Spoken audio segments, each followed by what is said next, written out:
الرحمن الرحيم وهرين إليها يا مهضة مركي waxaan u mahadnaqayaa website-ka Somali Score oo runtii i gartay inay shahaadada ku guuleysiyaan waxaan leeyahay mahadsan waa website-kii ugu horeeyay ee Soomaalida keena live score-ka adeega live score-ka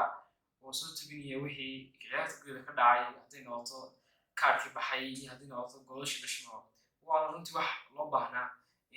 waxaan leeyahay dadaalka ka sii wada waxaana ay door muhiim ah ka qaateen cayaarihii gobolada Somaliland ee socday iyagoo maxay tahay korgareynayay waxyaabihii casaankii iyo kaarkii ugu daha qaatay iyo goolasha dhashmo oo dad maanta dib hadii loo eego dib u geersi oo ay taariikh keenta tahay sidoo kale waxaan